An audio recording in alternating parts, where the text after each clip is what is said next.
Halo Sobat Fisika, jadi sekarang kita akan melanjutkan materi kita mengenai listrik dinamis, dan sekarang kita akan membahas tentang energi dan daya listrik. Jadi yang pertama yang akan kita bahas di sini adalah energi listrik. Besarnya energi listrik pada sebuah alat listrik dipengaruhi yang pertama arus listrik, kedua beda potensial, ketiga hambatan, dan yang keempat waktu. Jadi, secara matematis, persamaan energi listrik ditulis W sama dengan V dikali I dikali T, di mana V di sini berdasarkan hukum Ohm ditulis V sama dengan I dikali R. Sehingga jika nilai V ini kita substitusikan ke persamaan W sama dengan V dikali I dikali R, maka kita peroleh persamaan W sama dengan I dikali R dikali I dikali T. Sehingga kita peroleh persamaan energi listrik yang lainnya, yaitu W sama dengan I di sini kita kalikan, maka I kuadrat dikali R dan dikali T. Berdasarkan hukum Ohm, untuk menghitung kuat arus itu I sama dengan V per R. Sehingga jika kita substitusikan ke persamaan ini, maka didapat I kuadrat di sini kita ganti dengan V kuadrat per R kuadrat dikali R dikali T. Maka kita peroleh persamaan energi listrik yang lainnya, W sama dengan, untuk R di sini kita bahagi sehingga tersisa R. Maka V kuadrat per R dikali T. Di mana W di sini merupakan energi listrik yang satuannya joule, V di sini merupakan tegangan listrik yang satuan volt, I di sini kuat arus listrik yang satuannya ampere, R di sini adalah hambatan yang satuannya ohm, dan T adalah waktu yang satuannya second. Selanjutnya yang akan kita bahas di sini adalah daya listrik. Jadi di sini ada dua bola lampu. Untuk bola lampu pertama sebesar 50 watt dan bola lampu kedua sebesar 20 watt. Untuk terang atau redupnya sebuah lampu tersebut dipengaruhi oleh daya listrik. Jadi semakin besar daya listrik sebuah lampu, maka nyala lampu akan semakin terang, dan begitu sebaliknya. Untuk daya listrik di sini didefinisikan sebagai energi listrik yang mengalir tiap satuan waktu. Jadi secara matematis persamaan daya listrik dapat ditulis seperti ini, P sama dengan W per T. Nah, untuk daya di sini, tadi kita sudah dapat bahwa energi listrik itu sama dengan V dikali I dikali T. Maka, T di sini dengan T di sini bisa kita coret, maka habis dibagi sehingga P sama dengan V dikali I. Nah, yang kedua untuk W di sini bisa kita tulis juga seperti ini, I kuadrat dikali R dikali T. Sehingga T juga di sini kita bisa coret karena habis dibagi, sehingga daya listrik di sini juga ditulis I kuadrat dikali dengan R. Nah, yang ketiga tadi juga kita dapat untuk energi listrik di sini bisa kita tulis V kuadrat per R dikali dengan T. Maka T dengan T di sini bisa kita coret habis dibagi, sehingga daya di sini bisa kita tulis V kuadrat per R kuadrat. Jadi untuk persamaan di sini bisa V dikali I, bisa juga I kuadrat dikali R, dan bisa juga V kuadrat per R. Di mana P di sini merupakan daya listrik yang satuannya watt, W di sini merupakan energi listrik yang satuannya joule, V di sini merupakan tegangan listrik yang satuannya volt, I ini merupakan kuat arus listrik yang satuannya ampere, R merupakan hambatan yang satuannya ohm, dan T merupakan waktu yang satuan second. Nah, selanjutnya di sini ada sebuah bola lampu. Nah, biasanya kalau kita membeli sebuah lampu, pada lampu tersebut ada tertulis 160 watt garing 220 volt 50 dikurang 60 Hz. Jadi untuk 160 watt di sini ini merupakan daya dari lampu ini. Jadi disimbolkan dengan huruf V. Dan untuk 220 volt di sini, ini merupakan tegangan dari lampu ini yang disimbolkan dengan V.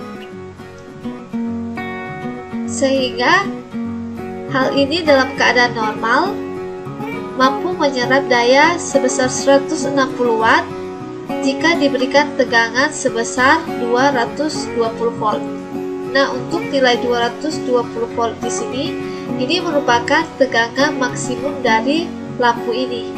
Nah, jika lebih dari 220 volt, maka lampu ini akan rusak. Nah, jika tegangan yang diberikan kurang dari 200 volt, maka daya yang akan diserap akan lebih rendah dari 160 watt. Maka lampu akan menyala redup. Sehingga di sini ditulis P maksimum sama dengan P dan V maksimum sama dengan V. Nah, untuk menghitung daya alat ukur listrik yang tersambung dengan sumber tegangan, dirumuskan P2 per P1 sama dengan V2 kuadrat per P1 kuadrat. Sehingga P2 sama dengan V2 per V1 kuadrat dikali dengan P1, di mana P1 di sini merupakan tegangan tertulis pada alat yang satuannya volt. P2 di sini tegangan sumber yang satuannya volt.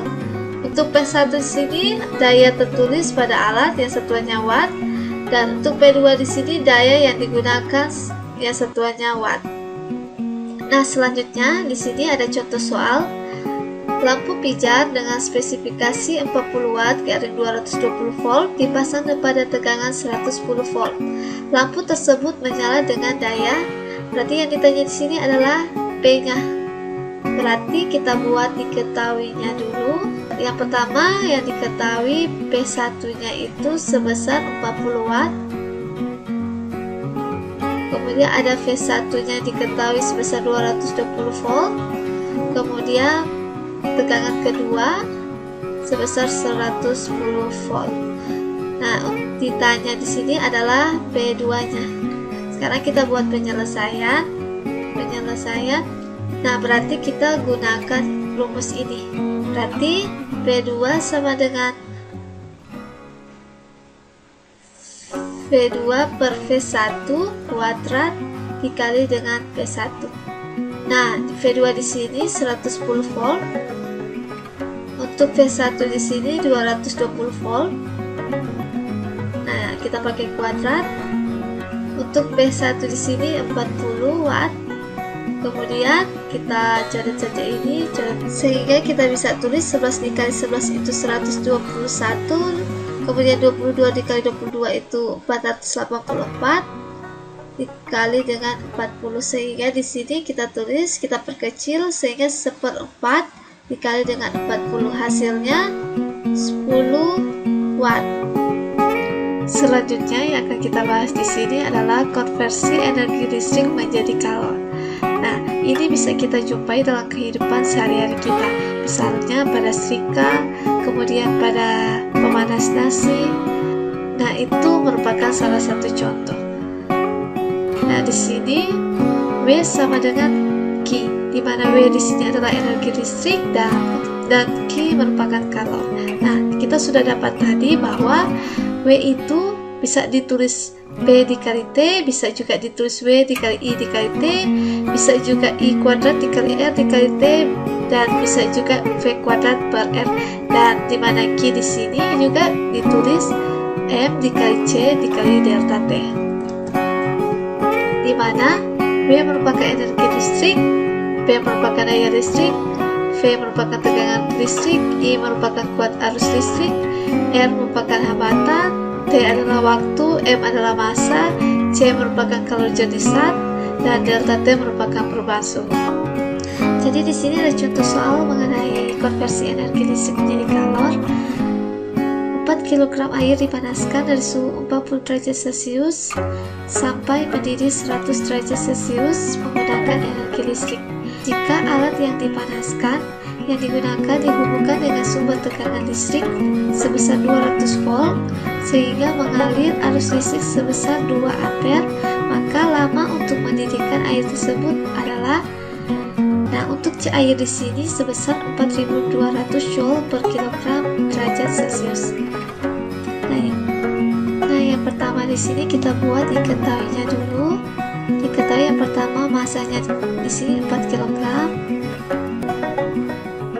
Kemudian untuk T1, T awalnya di sini sebesar 40 derajat Celcius.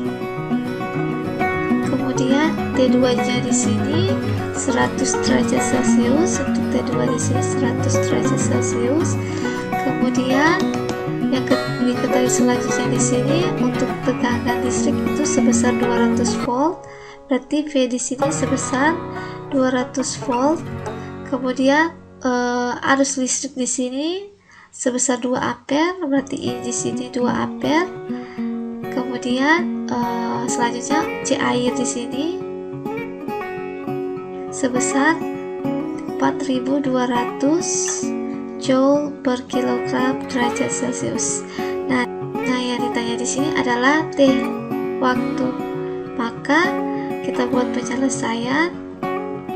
Nah, kita akan menggunakan rumus ini karena di sini yang diketahui di sini sudah ada V dan I, kemudian T di sini adalah waktu yang ditanya, kemudian M di sini dan C dan delta T sudah diketahui semua.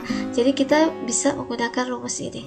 Jadi kita tulis V dikali I dikali dengan T sama dengan M dikali C dikali delta T. V di sini sebesar 210 volt. Untuk I di sini 2 ampere.